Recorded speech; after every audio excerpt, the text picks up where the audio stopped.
네, 안녕하세요. 전남 에너지 산업협회 김유신 회장입니다.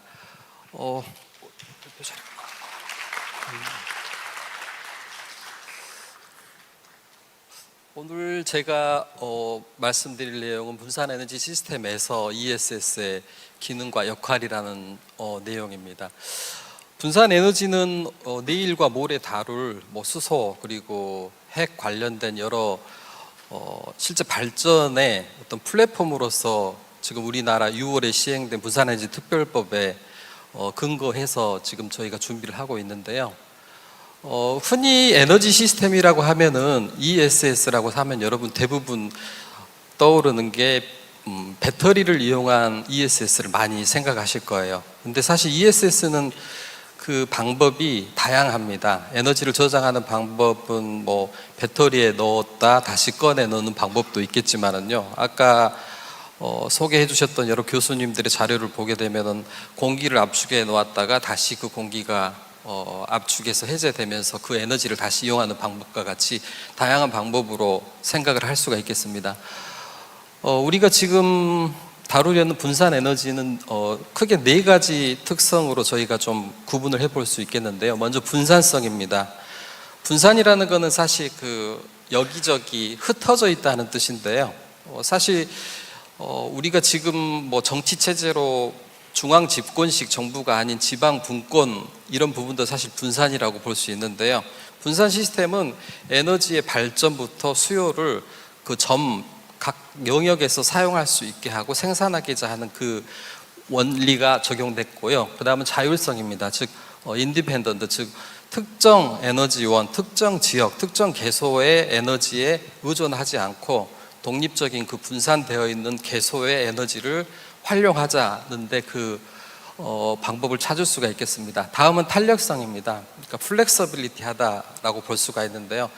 운영이 좀 탄력적이어야 한다. 왜냐하면은 특정 에너지에 너무 의존을 하다 보면은 의존성과도 독립성과도 연관을 지을 수 있는데요. 문제가 생겼을 때 전력에서 가장 큰 문제는 이제 블랙아웃인데 그 블랙아웃과 같은 부분을 미리 미연에 방지할 수 있다는 점을 들을 수 있습니다. 그리고 가장 분산 에너지 우리가 시도하려는 그 큰 이유 중에 하나는 바로 이제 친환경성입니다.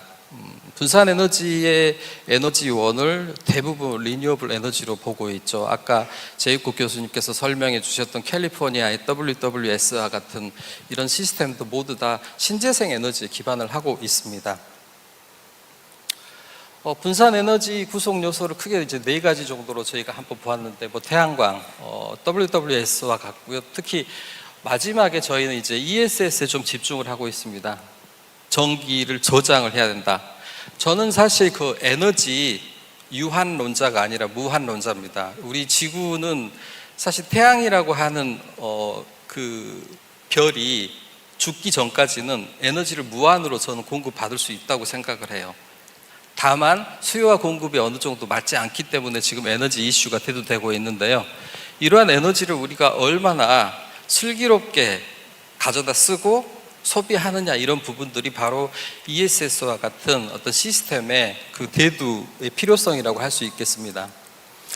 ESS는 크게 4가지 역할을 가지고 있는데요. 전력의 균형을 유지해 줍니다. 균형이라는 건 이제 밸런싱이라고 하는데요. 배터리 예를 한번 들어볼게요. 여러분이 쓰고 있는 그 배터리 중에 낱개로 쓸 때는 큰 이슈가 없는데요. 전기 자동차나 ESS와 같이 수천 개, 수만 개의 배터리로 이루어진 시스템의 경우는 내부에서 로드 밸런싱이랄지 이런 부분들이 BMS에 의해서 계속해서 일어나고 있습니다. 이제 그런 부분들을 하지 않으면은 전체 시스템의 효율이 저하되기 때문인데요. 이런 전력의 균형을 위해서도 ESS가 사용이 되는 거고요. 두 번째는 이제 안정적인 전력 공급입니다. 캘리포니아의 사례에서도 볼 수 있듯이 시간당 0시부터 24시까지 피크 전력이 실제 디맨드 요구되는 시간과 실제 생산되는 시간을 보게 되면은요, 12시 전후로 해서 피크도 많지만 생산도 가장 많이 되는 걸 알 수가 있습니다. 이러한 부분에서 실제 안정적인 공급이 되기 위해서는 리뉴어블과 그리고 화석 연료에 의한 발전이 어느 정도 효율을 가져야 된다고 생각을 하고요. 다음은 이제 피크 부하 안 합니다. 한전에서 매년 여름에 그 피크 전력을 절감하기 위해서, 특히 피크 전력 때 예비 전력을 1%만 미리 예측해서 줄일 수 있더라도 수백억의 예산을 절감할 수 있겠죠. 왜냐하면 피크 전력은 저장할 수 없고요. 예비 전력은 저장할 수 없고 결국 날아가 버리기 때문인 거죠.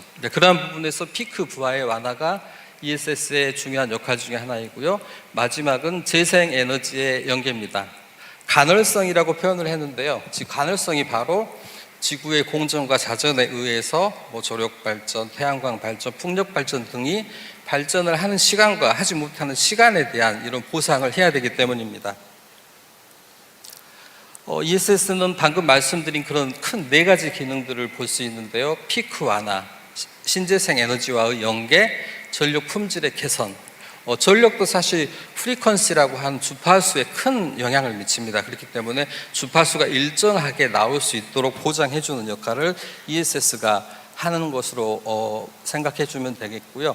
블랙아웃과 같은 큰 이슈에서 어느 정도 보완을 해줄 수 있습니다. ESS는 제가 서두에 말씀드렸습니다만 흔히 배터리를 이용한 ESS만 머릿속에 생각을 하는데요. 전기화학 축전지, 그리고 열 에너지를 저장하는 방법, 그리고 기계식 ESS와 같은, 예를 들어서 여러분들께서 스프링을 눌러서 힘을 줘서 되게 길이를 축소시켜 놨다가 그 스프링이 다시 커질 때 나오는 에너지를 이용하는 것도 ESS의 한 축이라고 볼 수가 있겠습니다. ESS는 그렇다면 왜 필요하느냐라고 볼 수가 있는데요. 분산에너지에서는 필수라고 볼 수 있습니다. 과거에는 선택의 문제였지만 지금은 필수이기 때문에요. 그 필수의 이유는 아시다시피 안정적인 부분, 그리고 신재생 에너지와의 연계성 때문에 이제는 반드시 신재생 발전 옆에 붙어 있어야 하는 그런 바늘과 실과 같은 존재라고 말씀을 드리겠습니다. 그렇다면 이러한 ESS를 설치할 때 고려해야 될 부분을 몇 개 잡아보았는데요. 첫째는 부지입니다. 발전과 인근에 있어야 하느냐, 아니면 실제 그 전력을 사용하는 곳에 있어야 하는지, 그 적절한 만약에 어떤 인구가 밀집해 있는 지역에 공급을 위한다 하면은 그 지역에 먼저 그 주변에 설치를 하는 게 나을 것이고요. 공업단지랄지 이런 곳이라면 공업단지 중간중간에 역시 분산형 ESS를 설치하는 방법들을 고려해야 될 것입니다. 다음은 용량입니다. 용량은 일반적으로 그 발전량의 곱하기 5배수랄지 좀 적게는 2배수 정도를 설치함으로써 실제 생산하는 양을 어느 정도 받아들일 수 있는 버퍼의 역할도 함께 해야 된다고 볼 수 있고요. 경제성입니다. ESS가 배보다 배꼽이 더 큰 경우에는 사실 전기를 차라리 발전을 해서 쓰는 형태의 것이 더 유리할 수도 있습니다. 그렇기 때문에 이런 경제성 분석은 반드시 필요하다고 볼 수 있고요. 가장 중요한 문제가 바로 안전성입니다. 여러분들 그 BESS라고 하는 배터리를 이용한 ESS의 경우는 아까 일전에 발표하신 LS 일렉에서도 그런 사업을 많이 하고 계시는데요. 지금 한국전력, 그리고 인근의 동신대학교, 그리고 녹색에너지밸리 기업개발원 지하에 수년 전에 설치한 그 배터리 시스템에 의한 BESS가 지금 전혀 운영을 못하고 있어요. 이유는 아시겠지만 ESS의 잦은 발화 때문에 그 사용이 지금 멈춰 있습니다.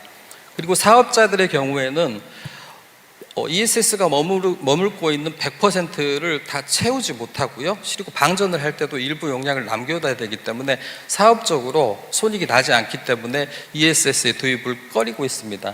그렇기 때문에 기존의 LIB, 즉 리튬이온 배터리에 의한 ESS는 그 화재랄지 안전성을 좀 더 보강하는 형태로 준비를 해야 될 거고요. 궁극적으로는 굉장히 안전한 형태의 ESS 시스템이 결국은 시장에 나와서 사용자들의 요구에 부응을 해줘야 된다고 생각을 합니다. 조금 있다가 이제 패널 토론이 있을 텐데요. 사실 ESS의 가장 큰 걸림돌은 저는 안전 문제도 있지만 규제라고 생각을 합니다. 10년 전에 중국을 갔을 때 지금 비교를 해보면요. 전기자동차로 해서 도시에 거의 소음이 없을 정도로 조용합니다. 과감하게 100km를 가건 500km를 가건 마음껏 전기 자동차 만들어서 거리를 활보하게 해줬죠. 지금 저희 그 산업부에서 그 ESS 화재 이후로 소규모 또는 중형 ESS 사업자들이 거의 고사 직전에 있습니다. 저는 물론 ESS 사업자는 아닙니다만 이러한 것도 하나의 규제입니다. 과감하게 그 규제를 풀어야 된다고 생각을 하고요. 다양한 시도를 한전에서 실증할 수 있게끔 기회를 주셔야 된다고 생각합니다. 아까 우리 제이크 교수님께서 캘리포니아의 사례를 좀 많이 들어주셨는데, 우리나라는 공동주택의 특성상 그 가가호 태양광을 설치하기가 굉장히 어렵습니다. 그렇기 때문에 미국의 경우에는 수요와 그리고 실제 그 서플라이 이런 부분들이 각각 가정 하나하나에 태양광을 설치함으로써 어느 정도 매칭을 시킬 수가 있는데요. 우리나라는 아파트에 살면서 태양광을 어떻게 설치하기가 어렵잖아요. 이제 그런 부분들도 대한민국의 실정에 맞는 ESS 그리고 신재생 에너지의 확대 부분도 사실 저희가 심각하게 고려를 해야 될 것으로 생각합니다. 23년에는 뭐 1,000억 달러, 30년에는 2,000억 달러 시장이 이렇게 커질 거라고 예측하고 있습니다만, 우리나라는 그에 비해서 기술도 좋고 BES와 같은 배터리 시스템도 충분히 자원으로 갖고 있습니다만, 그 활용 어플리케이션에 대해서는 미국이랄지 선진국에 비해서는 아주 약하다는 생각을 하고 있습니다.